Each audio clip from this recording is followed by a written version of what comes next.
Como normalmente as pessoas lidam com a impossibilidade de serem pais? Como um gestalt terapeuta pode acolher você sabendo que aquele corpo que chega ao seu consultório não é o mesmo corpo cartesianamente visto pelos médicos, um corpo objeto, ou melhor, ele é um corpo sujeito, um corpo que sofre, que vivencia, que se angustia e que muitas vezes perdeu o orgulho de estar sendo do jeito que está, em função da impossibilidade de se tornar pai ou mãe.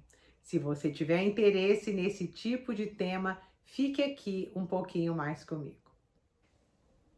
Estar diante de uma pessoa que vivencia a infertilidade é estar diante de uma pessoa que vivencia um corpo envergonhado, um corpo que tem todas as suas fronteiras invadidas, um corpo que provavelmente vai se submeter a tratamentos absolutamente invasivos que vão ditar um ritmo provavelmente diferente do ritmo biológico vivido até então. Escutar os sentidos e os significados vividos por esse corpo, quer você seja profissional da área da saúde, quer você seja um familiar, é uma obrigação ética. É valorizar a experiência do outro, é compreender que muitas vezes esse corpo, embora sofra, ele se cala, ele não questiona, inclusive os procedimentos médicos, porque para ele, muitas vezes, questionar esses procedimentos passa pela possibilidade dele não cumprir e não realizar o seu projeto existencial, que é se tornar pai ou mãe. Você já parou para refletir sobre a importância da sua presença na relação com essas pessoas que vivenciam esse tipo de drama existencial? Escutar esse corpo, e isso cabe a todos nós, é ir além da perspectiva médica. Muitas pessoas dizem, ainda bem que você está fazendo tratamento com fulano de tal, ainda bem que você está indo para São Paulo. Não é isso que muitas vezes a pessoa está precisando ouvir. Ela precisa que o corpo dela emocional seja escutado. Esse corpo que se sente invadido pelo controle, pela avaliação, pela supervisão quase que diária de uma equipe médica. Um corpo onde o prazer sexual, que antes era romantizado e espontâneo, passa a ser regido por uma lógica cartesiana. É disso que o indivíduo está falando e é isso que nós precisamos escutar. O corpo nas ciências naturais, ele é visto como aquele objeto que acaba sendo avaliado pela sua função e pela desenvoltura. Mas esse corpo, ele contém uma existência e como Heidegger fala, o indivíduo é um ser no mundo. Ele estabelece, sim, com o corpo as relações com ele mesmo, com seus sentimentos, com as suas sensações. Ele estabelece relação com as outras pessoas, principalmente no contexto social onde ocorre e ele vivencia uma cobrança imensa, e também as relações com o mundo circundante, no qual ele habita. Então é fundamental que você, profissional da saúde, encontre o ser aí que está por detrás daquele corpo visto objetivamente. É fundamental que nós, gestalt terapeutas, tentemos praticar a inclusão.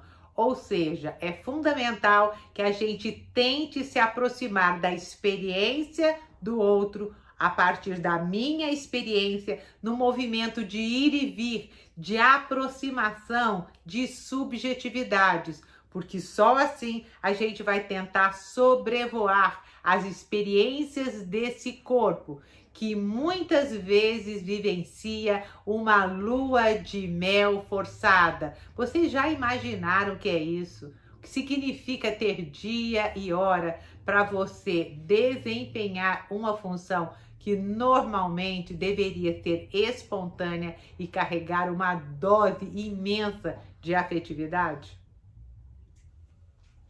É necessário que pelo menos você, gestalt terapeuta, não fique apenas naturalizando e explicando a vida. É importante, e você sabe disso, que somos seres de possibilidades. Nós existimos, ou seja, nós somos seres capazes de transcender o aqui e agora, somos seres de projeto. Então, estar diante de uma pessoa que vivencia a própria infertilidade é estar diante de uma pessoa que não está vislumbrando o projeto de olhar para trás e de deixar filhos na sua história. Você já parou para pensar o que é isso? Claro que para quem deseja ser pai, para quem deseja ser mãe, qual vai ser o meu legado? Para quem é que eu vou deixar tudo aquilo que eu aprendi, tudo aquilo que eu vivi? Então, lidar com uma pessoa que tem provavelmente os seus projetos futuros boicotados por uma limitação é estar diante muitas vezes de pessoas que se sentem absolutamente desvalorizadas na medida em que colocam o valor na própria reprodução. É importante também que você, terapeuta, saiba que o homem é um ser situado no tempo e situado no espaço, embora ele possa transcendê-los. O que isso significa? É que muitas vezes o tempo interfere diretamente no projeto humano. Existe uma idade limite para que a reprodução aconteça de forma possível e de forma saudável. Nesse sentido, você que tem um paciente vivenciando o drama da infertilidade, está lidando diretamente com a esperança e com a desesperança situadas na temporalidade. E você também vivencia, junto com o seu paciente, todas as cobranças e expectativas sociais. Nesse sentido, muitas vezes eu trago ao meu consultório as pessoas com as quais os meus pacientes convivem, porque é preciso cuidar deles também. Eles acabam se adoecendo e entrando nessa roda viva, porque muitas vezes a própria ciência, a própria medicina que promete a cura pode adoecer existencialmente o indivíduo também.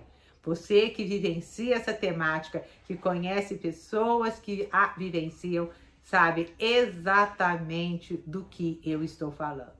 Por isso é fundamental que nós, profissionais de saúde, possamos escutar esse corpo que grita por socorro, porque ele existe muito antes da própria maternidade ou da própria paternidade.